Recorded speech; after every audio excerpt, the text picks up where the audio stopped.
Get ready, because today we're going to discuss conflict, both internal and external. By the way, my name is Brandon McNulty. I'm the author of Bad Parts, also the author of Entry Wounds, and welcome to my writing channel. One of my subscribers requested a video on the topic of internal conflict versus external conflict.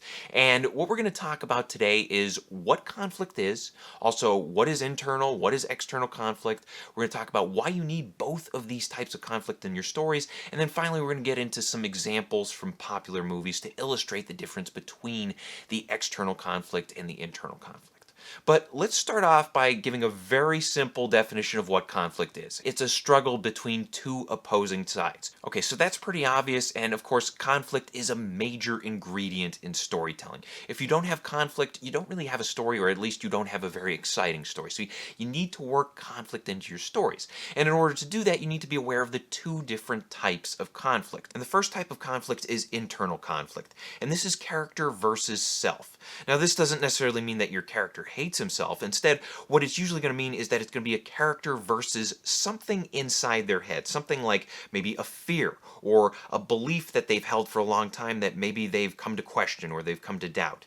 Or it could be a character versus their own morals. Maybe they want to accomplish something, but in order to do that, they have to go against their morals. And internal conflict can include things like making a tough decision, quitting a habit, changing a character's ways, taking a risk, all those sorts of things that have a character weighing their options and trying to make a decision. An internal conflict is important because it gives a story emotional stakes, and it oftentimes contributes to a character arc. And character is the key thing to remember when it comes to internal conflict. Internal conflict is all about character and how they go about accomplishing their goals, interacting with the world around them, and defining themselves as human beings. Now, the second type of conflict is, of course, external conflict. This is conflict that occurs outside of the character's mind. It could be character versus another character. It could be character versus nature, character versus society, character versus the supernatural, and so on and so on. As long as it's going on outside of the character's mind,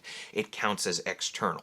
And external conflict includes things like controlling the world around you, escaping danger, influencing other people, eliminating a threat, and so on and so on. Interacting with obstacles, overcoming obstacles, that sort of thing. And external conflict is important because when you have external obstacles, those obstacles test and challenge the character. They force the character to put their money where their mouth is, force the character to overcome their flaw, or at least grapple with that flaw. And whenever you have external things happening in a story, it leads to actions and consequences, and those give a story meaning. External conflict creates a plot which helps push a character's internal journey forward. Now, I already talked about this, but you do need both types of conflict. If you have a story that is purely external conflict, it's going to come off as shallow. And if you have a story that's purely internal conflict, it's going to come off as meaningless because there's no external stakes, there's no consequences going on in the real world. So keep that in mind. You can have a story that leans one way or another,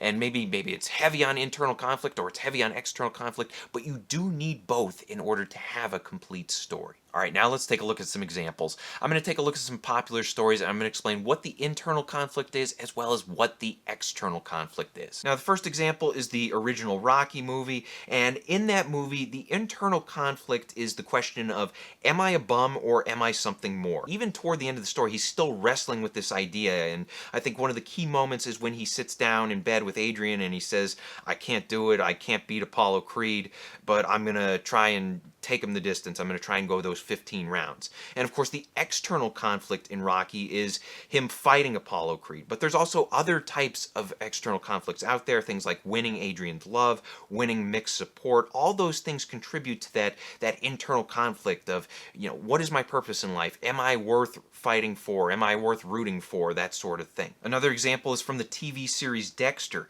And Dexter is, of course, about a serial killer who only kills bad guys. Now, the internal conflict with Dexter is he has this compulsion to kill people going up against this moral code that prohibits him from killing innocent people. So he wants to kill, but he has to be selective with it, and that creates all his internal conflict. And then the external conflict is all about him finding criminals who deserve to be killed, determining which criminals are guilty so that he can carry out an execution, so that he can satisfy that compulsion to kill people. Another example comes from Star Wars. In the original movie, Luke's internal conflict is all about believing in himself.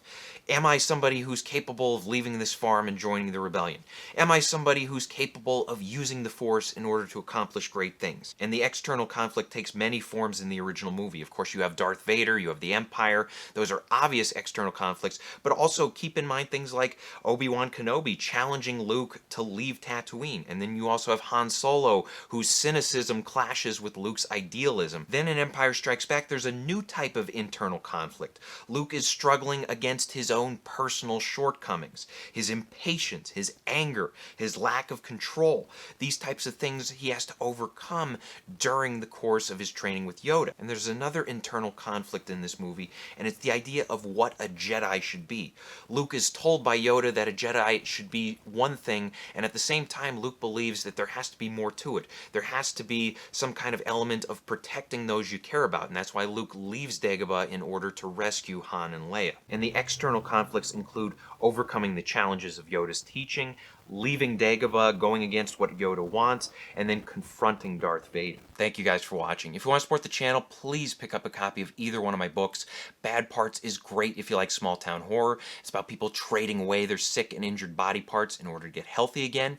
And also be sure to check out Entry Wounds if you like thrillers. It's about a guy who picks up a haunted gun and he can't put it down until he kills 6 people with it.